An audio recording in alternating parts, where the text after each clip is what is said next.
Okay, circular motion part 4. ठीक है, देखो, in this video we will talk more about centripetal force. ठीक है, अभी देखो लास्ट वीडियो में डिस्कस किया था centripetal acceleration. What is the relation between force and acceleration? तो भाई F is equals to m into A. So what is centripetal force? It is mass into centripetal acceleration. So put the value of centripetal acceleration v square by r या r omega square.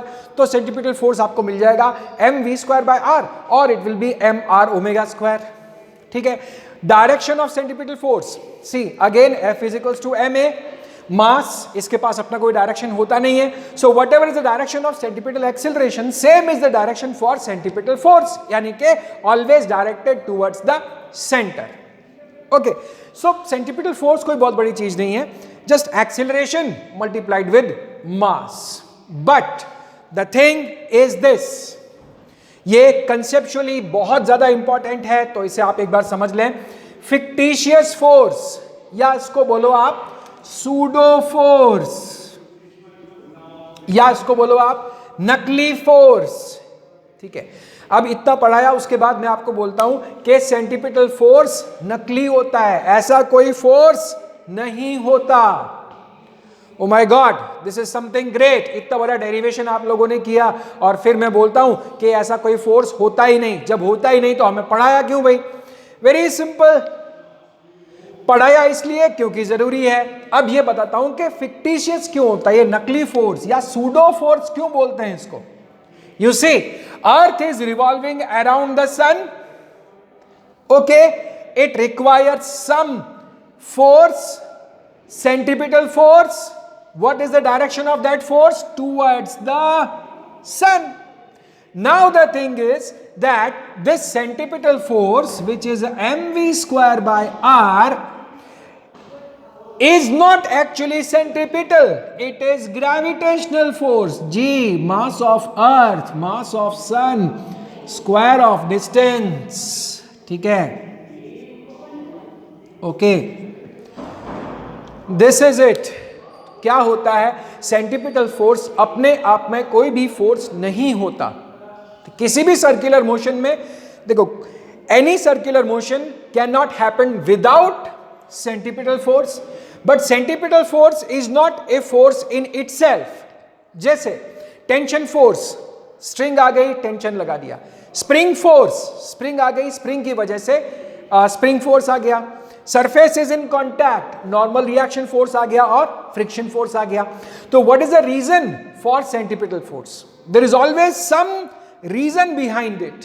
ठीक है, जैसे कि in case of earth and sun, it is the gravitational force between earth and sun which is playing the role of centripetal force. Okay, electron revolves around the nucleus in circular path, तो centripetal force is also required in this. It is actually the attraction between negative and positive charges. It is a force of attraction between the negative and positive charges which is playing the role of centripetal force. Right here, electric force becomes centripetal force. In this case, gravitational force becomes centripetal force. ठीक है? Now, suppose if you want to take a turn, आप cycle पे जाते हैं, motorcycle पे जाते हैं, car में जाते हैं, and you are taking a turn. Okay, suppose वहां से मैं फ्रिक्शन फोर्स को हटा देता हूं. There is no friction between you and the road. आपकी गाड़ी और सड़क के बीच में कोई फ्रिक्शन नहीं है. ठीक है, तो क्या आप टर्न ले पाओगे? चलो एक और एग्जांपल से इसको समझते हैं. Go in your car in outer space. Outer space में चले गए. ठीक है, there is no surface in contact, there is no friction. ठीक है, वहां पे जाके ऐसे स्टीयरिंग को मोड़ो, टर्न होगी गाड़ी? नहीं होगी. It is just the wheel will turn but the car will not take any turn.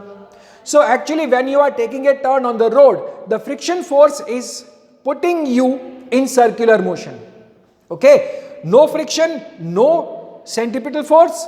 Friction है तो सेंट्रीपिटल फोर्स है. इसका मतलब in that case of taking a turn, friction force plays the role of centripetal force. ठीक है, ये example हो गया. अभी एक और अच्छा सा एग्जाम्पल लेते हैं.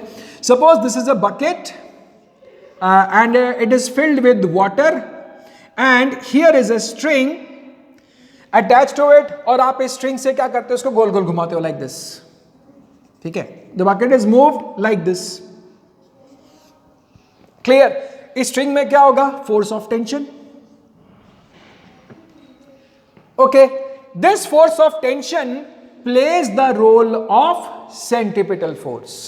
ठीक है, ये बिल्कुल सेंट्रीपिटल फोर्स क्या है, रोमियो की तरह है. ROMEO. It is like a Romeo. What is Romeo? Romeo is an imaginary character developed by Shakespeare. If this Romeo and Juliet, ठीक है, ये ड्रामा हो रहा है किसी सपोज मेरे कॉलेज में, ठीक है ना, and I am the person who is playing the role of Romeo. Suppose it is happening in some other college, then some other fellow will play the role of Romeo. ठीक है, तो अलग अलग colleges में Romeo का character same रहता है, but the person who is playing the role of Romeo he will change. So in the same way in different cases centripetal force is always there, but sometimes gravitation acts as centripetal, sometimes tension acts as centripetal, sometimes electric force acts as centripetal, sometimes tension force acts as centripetal. Clear? Centripetal force अपने आप में कोई फोर्स नहीं है, it is always some other force which is playing the role of centripetal force. All right, इससे मिलता जुलता एक और फोर्स होता है which you have also studied, which is known as centrifugal force. ठीक है, सेंट्रीफ्यूगल फोर्स हमने सुना था हमेशा that centripetal force is force towards the centre, centrifugal force is force away from the centre. Clear? तो ये सेंट्रीफ्यूगल कहां से आ गया, अर्थ और सन के केस में देखते हैं. Here the gravitational force on earth is centripetal in nature and the gravitational force on sun is centrifugal, right? Centripetal force is towards the center, centrifugal force is away from the center. but याद रखो एक ही body पे centripetal और centrifugal act नहीं कर सकते, because they are action and reaction forces and they never act on same body. They never act on the same body. Centripetal acts on earth, centrifugal acts on sun. In case of electron and nucleus, centripetal will act on the electron, centrifugal will act on the nucleus. Clear? So this is about centripetal and centrifugal forces.